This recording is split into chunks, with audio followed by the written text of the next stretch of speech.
News Channel 8's LINNIE SUPALL joins us from Reddington Shores with one homeowner's story. LINNIE? Well, Stacy, that federal mandate is changing the face of the neighborhood, including this house. Just a few days ago, we toured the inside of this home. We saw the damage ourselves, but now just a pile of rubble remains. This is initially the living room. This was our entrance to the home itself. Derek Bruni's home in shambles. It's all gone, as you can see. He's coping with the loss. 20 years of memories are gone. You start seeing different events that you had on the property, weddings, birthdays, things like that, and it just rehashed everything up. The shattered windows and crushed cinder block. A stark contrast to what his home looked like last week when he showed us the damage inside. Yeah, I'm filming through my bedroom window. But within hours, his house became a shell. The heaps of debris littered across the property, now an eerie reminder of the storms that tore through his neighborhood 6 months ago. No, it's one step forward, 2-3 steps back, and you get punched in the eye at the same time. His new reality, the result of a federal mandate. The damage to his home exceeded the threshold for repairs, leaving him with few choices, requiring him to tear down or elevate his home. But difficulties remain. You're still paying your flood insurance. You're still paying your homeowner's insurance. You're still paying your water, your sewer, your trash, your reclaimed water. None of those stop you. But Derek says he's persevering and holding on to hope. It's daunting, it's exhausting, but it's the only way you're going to be able to move forward with it right now until you get through the end of it. It's been a challenging time for so many people, but many homeowners are considering the state's new Elevate Florida program. It covers about 75% of the cost to elevate your home, but many worry that the dollars won't go far enough, so they're moving forward without the help. Reporting live in Pinellas County, LINNIE SUPALL, 8 on your side. Tonight, homeowners in Gulfport are finally getting some answers 4 months after the hurricanes. Many have been waiting for a permit to begin their repairs, but tonight, one homeowner is finally getting results after 8 on your side stepped in.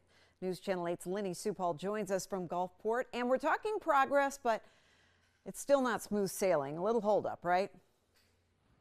Oh, yes. Well, for homeowner Becky McCoy, she waited 4 long months for her application to reach its final stage of approval. And then we found out it was just sitting on a desk for the last 2 weeks, and she was stuck in limbo because of it.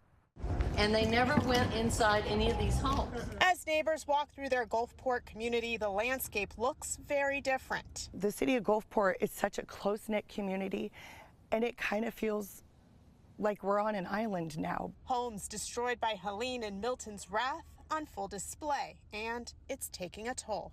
My 2-year-old, who will tell any stranger she meets that her home is broken, that her grandma's home is broken, that my kids can't come home, and they don't really understand why.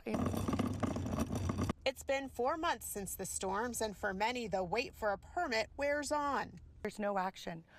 All I want is action, and I want to see my city look like the home that we've grown to love. See the strips up here? They're popping up. Becky McCoy's home also in disrepair. They're starting to pop up because they're not meant to last forever, you know. It's a temporary It's fix. temporary, yes. It's becoming permanent. It's becoming permanent at the moment. She says the thin blue tarp covering a gaping hole in her roof is wearing thin, along with her patience. The worst thing we're waiting for is the roof because that secures the whole structure. So they waited 2 weeks, and now we're going to see some progress this week. Absolutely. Justin Shea is with the city of Gulfport. Tonight he's responding to McCoy's complaints about the holdup. It passed through the initial review. It's on the building official's desk for quality control. Once all the documents are confirmed in that file, it'll be issued. So about 30 minutes after we spoke to the city, Becky McCoy finally got a call that her permit is ready for pickup, which means she will finally be able to get her roof replaced. Stacy? Well, that's great news, LINNIE, but what about the other residents who are still waiting? Well, I just want to show you, this is the application that they have to fill out. It is long and very complicated, And the city says that they are willing to help navigate the process. They're holding a meeting this Wednesday at 6 p.m. Stacy? All right, LINNIE SUPALL live in Gulfport. Thank you. News Channel 8's LINNIE SUPALL sat down with Gulfport's newly elected mayor for some answers, and LINNIE is joining us now with an update on what's taking place there. LINNIE. Well, demolished homes and leveled lots just like this have become a theme here in Gulfport, but also a symbol of frustration and fatigue. And tonight we found out that months of faulty assessments have been holding up the process. Neighborhood streets in Gulfport, once lined with homes, now rows of vacant lots. Homes deemed substantially damaged from the storms are being torn down. When you see your neighborhood, how does it make you feel?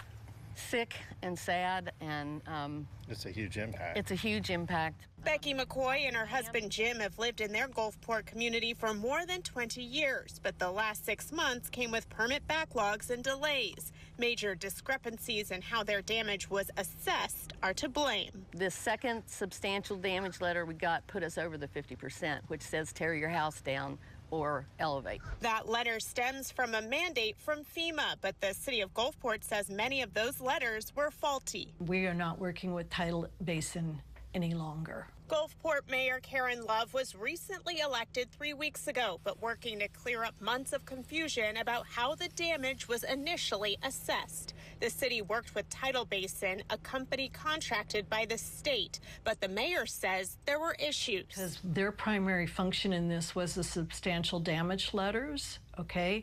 And we spent a tremendous amount of time having to redo letters that were very off base and incorrect. Now the city is working directly with the State Department of Emergency Management, but the rebuilding process wears on. The challenges with Tidal Basin really set back the rebuilding process. Oh, definitely, definitely. And so, you know, where the most pain comes in on that is that these folks have been out of their homes now for, 7 or 8 months. And we reached out to Tidal Basin as well as the State Department of Emergency Management with questions about their inspection process, but tonight we're still waiting for answers. Reporting live in Gulfport, LINNIE SUPALL, 8 on your side.